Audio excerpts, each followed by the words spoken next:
I'm finally back from E3, so I got some things to talk about. But first, let me talk about my career, the NBA Finals.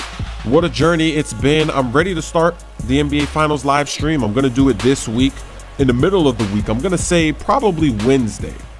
It'll be official on Monday, Tuesday. I'll make a video letting you know what time I pick, but I'm thinking it's going to be Wednesday. I'm going to play the first 4 games of the NBA Finals. Of course, this weekend, Saturday, I'm going to be busy. Sunday, Father's Day, so I can't do it on the weekend, but we can do it during the week.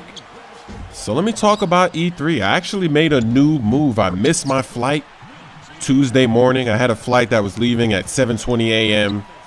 and I missed it. I made a new move. So the first day of E3, I missed as well. I mean, there was nothing I could do. The airline I was on, which is Virgin America, the only other flight they had going out to LA on that day was 12 hours later. It was a 7:20 p.m. or something like that. And it arrived there in the evening. So that's what I ended up doing. I went back home. I didn't stay at the airport for that long. No way. So I went back home, and then I came back when it was time for my flight. And of course, my flight was going on during the NBA Finals, Game 3, Heat versus Spurs. And I thought I was going to be able to watch it on the plane because I know Virgin America has TV. And I remember the last time I went out there, on my flight, I caught the Golden State Warriors game versus somebody. I don't remember who they were playing, but that's what I thought. But then it turned out that Virgin America didn't have ABC. They had TNT, they had all the other channels, but not ABC. And the finals are on ABC, which means I was going to miss the Heat game. I couldn't believe it. I said, come on, cuz, how can you have TNT, ESPN, but you ain't got ABC? A local channel, a national channel. Come on, cuz. But you know I had some tricks up my sleeve. I said, let me do what they do in Europe. Let me do what people do when they don't have a TV subscription. Let me go find a live stream. So to do that, I had to get the onboard Wi-Fi. You know how when you're on a flight, you can get Wi-Fi, you got to pay for it. Yeah, it's definitely not worth it. The GoGo in flight, that speed is ass. That speed, I thought Comcast was ass. GoGo in flight is ass. I did a speed test and the results of download were like 0.12 and the upload was 0.08. Seriously, I paid $15 for that. So anyway, I get online and I go on Google and of course I find the live stream. You know me. I know what to type into Google to find the NBA Live Game 3 live stream for free. So I find a stream and it's decent quality. It's adequate quality, not HD, but good enough to watch if the internet could keep up. But of course it couldn't. So like every 5 to 10 seconds, the stream would lag or it would freeze. You would hear the audio, but you couldn't see the video move and it would freeze. Or then sometimes the audio would glitch because then the stream had to catch back up. So it had to skip all the parts it missed. It was just glitching. But every once in a while I would get lucky and I'd be able to watch a minute straight of the game flawlessly with no lag or anything.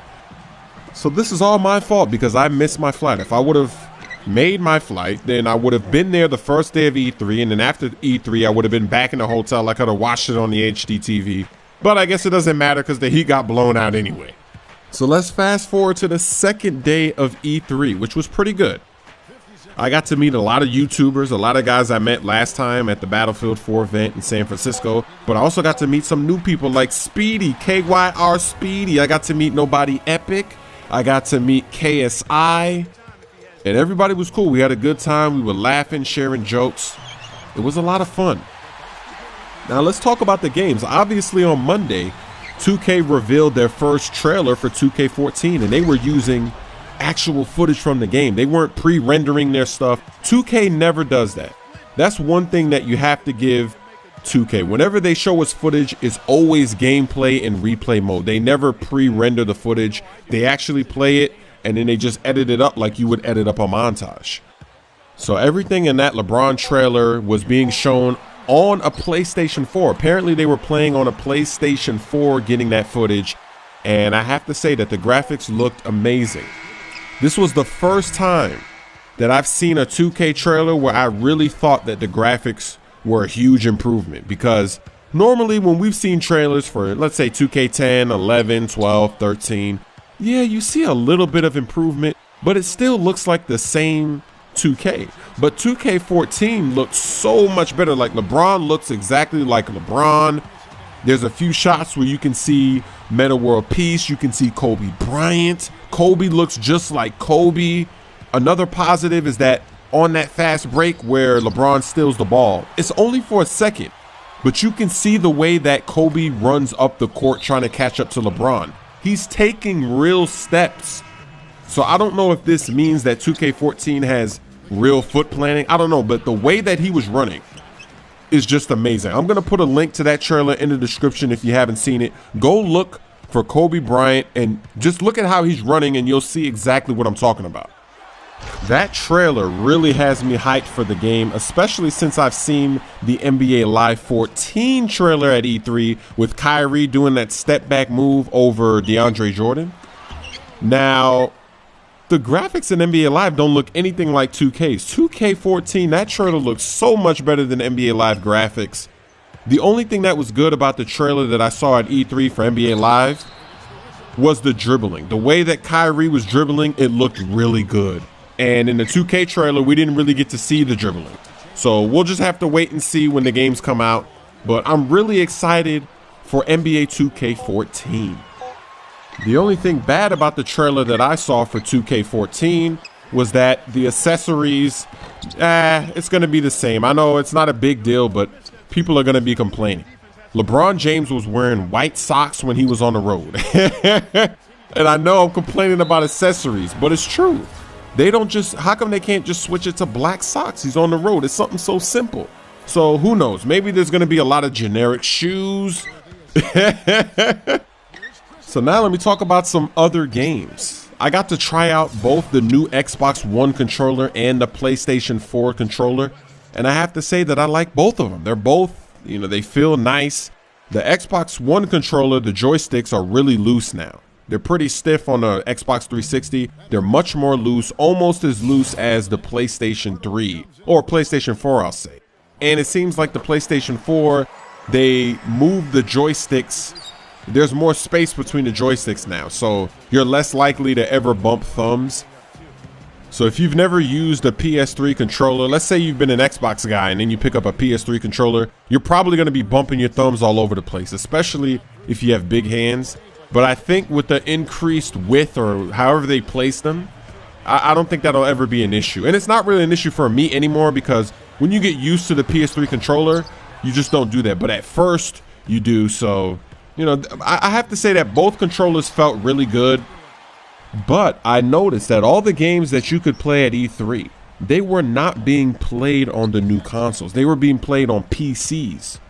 So when I played with the PS4 controller, I was playing Need for Speed, but there was a computer. We were playing on the computer.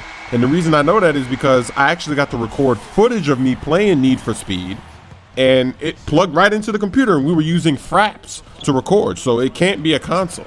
The consoles were not in use at E3. All the games were on PCs.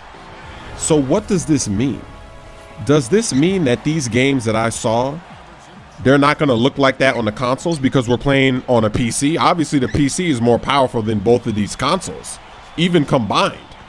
But, you know, I don't know. I'm pretty sure it's still going to look good, but I don't think it's going to look as good as what we saw at E3 because that was on the PC. So what is E3 really like? E3 is kind of like going to an amusement park. Have you ever been to Disney or Universal Studios? And you know how you have to wait in line to go on the rides? That's how E3 is. If you want to play these games, you got to wait in a long line. And let me tell you, these lines are long. These lines are like an hour, 2 hours long, maybe even more. Who knows? Some of these games like Titanfall, oh my gosh, the line for Titanfall went around the area where it goes in, and then there was still a line extending. So maybe that's why E3 is so many days, so that you can wait in line so that you could play enough of the game. So I missed the first day, so I didn't have time to wait in line to see all those other. Now, most of the games, you know, even though you didn't get to play it or you had to wait in the line, you could still see other people playing it, like Assassin's Creed, I think even Watch Dogs, and a lot of the games were like that. But then certain games like Titanfall, you had to actually go into the room. So you had to wait in line and get inside this exclusive room. So you couldn't watch other people playing it. The only way you could see any kind of footage of that game is if you waited the 2 hours or whatever to get into that little booth that's closed in by walls and actually play. So I think that's really the only bad thing about E3 is that even though you're there, that doesn't mean that you get to play the games you want to play unless you want to sit and wait in a long line. And I'm talking a long time. And it seems like really on Monday when they had that press conference was actually better than going to E3 because they basically talked about everything.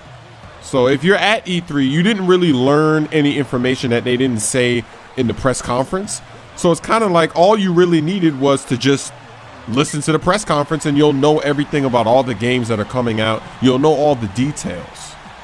There were a few people, obviously, that have media access, so they can go backstage at some of these booths. But for most people that are there, you're not going to have that media access. So it's not really that big of a deal, at least in my experience. That's just how I feel after being there and experiencing it. To me, the best part about E3 is just meeting everybody, all the networking opportunities, because there's a lot of people in the industry that are at this event. So the networking opportunities are through the roof. And I think that's the best part about going. It's not the actual being there around the booths and actually playing the games. Because like I said, it's like an amusement park out there trying to get in line and play these games. I mean, everybody wants to play all the good games, so you got to wait in a long line. So that's pretty much it. I do have some video footage. I might throw it together, make a little montage, kind of like what I did for San Francisco, but I actually have a lot of videos to make. Right now, I got so much stuff to do. I got a live stream. I got FIFA, my team, Last of Us. So I don't know when I'll get a chance to get around to that, but I do have some footage that I wanted to show. And at E3, they had this little zombie game, and they had humans acting like zombies. It was hilarious. I recorded some of it. And maybe I'll let that fly into footage. But this fall is going to be a really exciting time in gaming. There's so many good games coming out. So far, I pre-ordered the PS4. I did it today. And I know it's crazy. Those PS4 pre-orders are ridiculous. On Amazon.com, you actually can't guarantee a console on release date anymore because they ran out of those pre-orders for release date. That's how many pre-orders they had. Yeah, but I was lucky enough to be able to pre-order it at my local GameStop.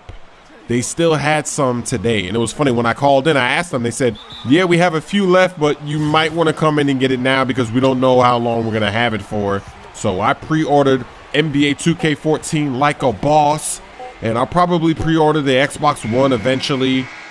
And this is crazy because that means I'm going to have the game 3 times because I don't know which console is going to play better. So we just have to get both, play both, experience it, and then just make the decision after a year of playing. So I'm going to have it first on the 360 because it comes out in October. The consoles don't come out in October, the new ones. So then when they do come out, then I got to get the game again. So I don't know what that means for my career. Am I going to start it over?